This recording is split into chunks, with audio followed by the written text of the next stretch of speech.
है guys, this is Ramandeep Singh और आज के इस वीडियो के अंदर हम बात करने वाले हैं कि अभी जो एग्ज़ाम्स आ रहे हैं तो आपको कैसे स्ट्रेस को मैनेज करके अपनी पढ़ाई को आगे लेके जाना है। और अभी बहुत कम टाइम बचा है। As a first year student जब मैं भी था तो बहुत ज़्यादा प्रेशर रहता है कि हमने इतना बड़ा बर्डन कभी सिलेबस का नहीं देखा रहता है। और इतनी मोटी मोटी बुक है जो कि 11th-12th में 11th की बुक सेपरेट, 12th की बुक सेपरेट रहती थी। हाँ, एक वॉल्यूम है, उसके कई 4-5 वॉल्यूम है करीबन एनाटॉमी में। बायोकेमिस्ट्री भी इतना मोटा है और फिजियो की भी दो बुक हैं यदि आप एक ही जन पढ़ रहे हो तो। उन सब चीज़ों के बारे में बात करेंगे। वीडियो में आगे बढ़ने से पहले हम लोग स्टूडेंट्स को क्लासीफाई करेंगे एज ए एंजाइम। एंजाइम मतलब कि जैसे slow acting, fast acting and intermediate acting. तो ऐसी जो कि स्टूडेंट का ब्रेन है वो किसी का फास्ट एक्टिंग होता है, किसी का इंटरमीडिएट एक्टिंग है और किसी का स्लोएस्ट एक्टिंग है। इंटरमीडिएट एक्टिंग के जो कैटेगरी है वो मोस्ट ऑफ द स्टूडेंट रहते हैं, स्लोएस्ट एक्टिंग बहुत कम रहते हैं और जो फास्टेस्ट एक्टिंग है वो भी बहुत कम रहते हैं। तो फर्स्ट हम लोग बात करते हैं एनाटमी सब्जेक्ट की। तो एनाटमी के लिए मैं एक सेपरेट वीडियो डाल चुका हूँ, तो आप उसको भी जाके देख लेना एक बार। तो एनाटमी के अंदर जो फास्ट एक्टिंग है, intermediate acting and slow acting है। जो फास्ट एक्टिंग है उन्होंने पढ़ाई के साथ मौज मस्ती करने के साथ सब चीज़ें करने के बाद में अपना सिलेबस ऑलमोस्ट खत्म कर चुका है। तो बस उनको रिवीजन चाहिए। रिवीजन आप एक कैटेगरी जो है, आप एक गोल्ड मेडल की कैटेगरी में, आप टॉपर की कैटेगरी में आ चुके हैं। बस आपको रिवीजन करना है और 15 ईयर्स के जो पेपर्स हैं वो लगाने हैं और जो इंपॉर्टेंट की लिस्ट आप उसको फॉलो करें और जो एक्स्ट्रा क्वेश्चन है वो भी आप सोल्व कर सकते हो। लेकिन जो इंटरमीडिएट एक्टिंग है उसके अंदर में 70 to 80% जो स्टूडेंट आते हैं उस क्राइटेरिया के अंदर में, तो उन लोग को क्या करना है अभी? उन लोग को क्या करना है कि जो इंपॉर्टेंट का लिस्ट है, हर एक स्टेट में एक यूनिवर्सिटी का इंपॉर्टेंट का लिस्ट रहता है, आप उसको निकलवा लें। उसके अंदर मिनिमम 4 टिक लगा लें अपने यूनिवर्सिटी एग्जाम से पहले तक, तो आप पास हो सकते हैं। अब जो मेजर डाउट रहता है कि सर मैंने सिलेबस तो हो गया मेरा, लेकिन जैसे एनाटॉमी एम्ब्रियोलॉजी बच गया, अभी हिस्टोलॉजी बच गया, तो उसके लिए एक ट्रिक है। ट्रिक इज़ दैट कि आपको अब जो चैप्टर आपके छूट गए हैं उसको एक ईजी बुक से करें। अब बीडीसी या विश्राम सिंह से आपको पढ़ने का टाइम नहीं है। करीबन 15 से 20 दिन बचे हैं कुछ स्टेट में यूनिवर्सिटी के लिए और किसी में पीयू के लिए 15 से 20 दिन बचे हैं। तो अभी आप एक बुक है सेलेक्टिव एनाटॉमी, सेलेक्टिव एनाटॉमी से आपका जो सिलेबस बचा उसको भी करें। जो जनरल एनाटॉमी है, एम्ब्रियोलॉजी है, हिस्टोलॉजी, वो सब उसमें कवर हो जाएगा, तो आप उससे कर सकते हैं। और एक जो ट्रिक है एनाटॉमी में कि आप डायग्राम ओरिएंटेड सब चीज़ें करें। जैसे कि आप थायराइड ग्लैंड पढ़े तो थायराइड ग्लैंड की एक बाउंड्रीज हैं, उसकी क्या क्या कंटेंट है, उसकी क्या आर्टरी, ये सब आप एक डायग्रामेटिक रिप्रेजेंटेशन ब्रेन में बना ले ताकि आपको ज़्यादा थ्योरी याद करने की कोशिश ना करें। और जैसे कि ब्रैकियल प्लेक्सिस का डायग्राम याद कर लें, उसके क्लिनिकल कंडीशन क्या है। आपको कोई भी क्वेश्चन आ रहा है तो उसकी एक बार डायग्राम बनाने के बाद में उसी को बस एक्सप्लेन करना है, हर चीज़ की क्लिनिकल कंडीशन लिखनी है। यही था बस एनाटॉमी की।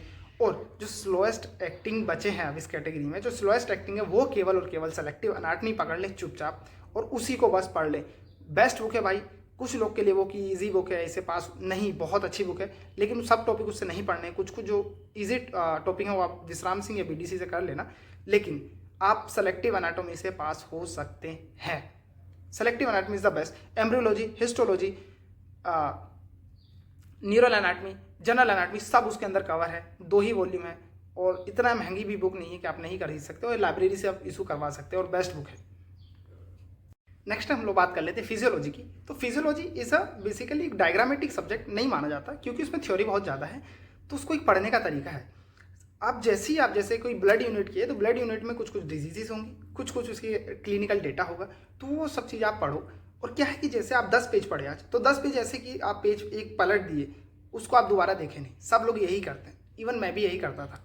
आप क्या करो, अभी जो टाइम बचा है कि आप दोबारा रिवाइज करने का टाइम नहीं बचेगा। अभी जो टाइम बचा है उसमें आप क्या करो, एक पेज को दूसरे पेज पे जाने से पहले आप जो फर्स्ट पेज पढ़े हो उसी को पढ़ने के बाद में एक आंखें बंद करके और उसको विजुअलाइज करो कि मैंने ये चीज़ें इसमें पढ़ी। और जो आपको चीज़ें याद नहीं आ रही फिर आंख खोलने के बाद उस पेज पर देख लेना, तो आपके सबकॉन्शियस माइंड में वो एग्जैक्ट छप जाएगा, वहाँ पे सेट हो जाएगा। जब आप दोबारा उसको देखोगे, जस्ट देखने से ही आपको सब चीज़ें याद आ जाएंगी और पढ़ने की जरूरत नहीं रहेगी। और जो ये था थियोरेटिकल सब्जेक्ट है। और क्या है कि आप फिजियोलॉजी में अभी तक जितना पढ़े हो, जो फास्ट एक्टिंग की कैटेगरी थी उन्होंने अपना सिलेबस खत्म कर चुका है, बस उनको रटने की ज़रूरत है, वो रट के काम चला लेंगे। जो कि इंटरमीडिएट एक्टिंग है उन्होंने 70 to 80% सिलेबस अपना खत्म कर लिया है, लेकिन कुछ चैप्टर जो ऐसी हैं जो अभी लास्ट मंथ में कॉलेज के अंदर होते हैं वो नहीं है। जैसे CNS है, ये सब नहीं कराए जाते हैं, करा देते हैं लेकिन हमको नहीं समझ आते। तो अब इसमें आपको क्या करना है, एक इजी बुक पकड़ो। इसमें भी शंभुलिंगम पकड़ लो। शंभुलिंगम में क्या होगा कि कुछ आप मोस्ट ऑफ द स्टूडेंट एक जैन पढ़ रहे हो, तो एक जैन से आपने वॉल्यूम 1 यानी कि पेपर 1 ऑलमोस्ट खत्म कर लिया। सीवीएस भी आपका अच्छे से हो गया होगा, लेकिन जो सीएनएस है वो थोड़ा टफ है क्योंकि ट्रैक्ट वगैरह है। तो ट्रैक्ट आपने एनाटॉमी में पढ़ोगे तो सेम ट्रैक्ट यहाँ भी आपके काम आ जाएंगे। बाकी कुछ डिजीजेज हैं जो कि आपको यहीं पे एलेबोरेट मिलेंगी, तो उनको बस आप अब डायग्रामेटिक रिप्रेजेंटेशन तो है नहीं, लेकिन आप फ्लो चार्ट बना लो। फ्लो चार्ट जैसे ही आप बना लोगे तो टीचर्स आप सेम लिख के आओगे अपने एग्जाम में। जैसे ही आप अपने एग्जाम में सेम लिखोगे तो टीचर फ्लो चार्ट में ज़्यादा मार्क्स देते हैं as compare to theory. Theory पढ़ने में टीचर का दिमाग खपेगा और वो आपको नंबर नहीं देंगे। फ्लो चार्ट में जस्ट फ्लो में देखते जाएंगे और टिक मारेंगे, आपको आगे बढ़ेंगे। और अब जो एक क्वेश्चन था, एक जूनियर क्वेश्चन था कि सर मैंने पूरा सिलेबस हो गया है ऑलमोस्ट, बस कुछ चैप्टर बचे हैं, तो मैं अब क्या करूँ। देखो, यदि चैप्टर का वेटेज बहुत ज़्यादा है तो आप उसको अभी अच्छे से कर लो, अभी जो 1-2 दिन में उसको निपटा दो। यदि चैप्टर का वेटेज कम है, 1 से 2 मार्क के क्वेश्चन आते हैं, तो उसको अभी उतना अच्छे से करने की जरूरत नहीं है, बस ऊपर ऊपर से लास्ट टाइम देख लेना, ठीक है। ओके, अब क्या है कि सीएनएस एक शंभुलिंगम से हो सकता है। एक ही जैन, अब ऐसा नहीं है कि बहुत सारे बोलते हैं कि शंभुलिंगम सब बेकार बुक नहीं, पास करा दी बाई एन टाइम में, वही पास करा सकती है। अब जो स्लोएस्ट एक्टिंग की कैटेगरी है उनके लिए तो भाई शंभुलिंगम ही है, जो भी है उसी से पढ़ो, 15 से 20 दिन में आप लोग पास हो जाओगे एग्जैक्ट। क्योंकि शंभुलिंगम बेस्ट क्यों है, उसमें थोड़ा डेटा गलत है माना, लेकिन उसके अंदर फ्लो चार्ट बना के दिए हैं। फ्लो चार्ट से क्या होता है कि टीचर को बहुत ईजी हो जाता है किसी भी चीज़ को पढ़ने में, और आपको भी ईजी होगा। तो हर चीज़ का फ्लो चार्ट बना के उसको टिक मारो।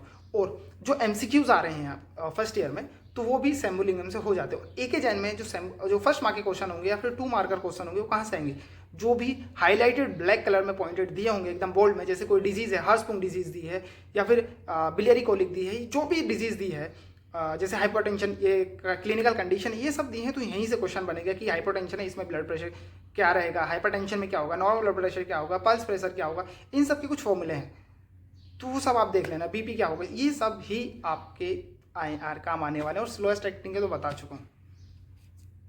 या नेक्स्ट हम बात कर लेते हैं बायोकेमिस्ट्री के बारे में। जो बायोकेमिस्ट्री इज अ सब्जेक्ट की बहुत बोरिंग सब्जेक्ट है, मतलब इंटरेस्टिंग कहीं से है ही नहीं। उसमें आपको मेटाबॉलिज्म है जो कि पेपर 1 के अंदर बहुत ईजी आता है। तो पेपर 1 में आप लोग क्या करोगे कि पेपर 1 को आप देख लेना एक बार अच्छे से, लेकिन पेपर 2 को बायोकेम के पहले कर लेना, ठीक है।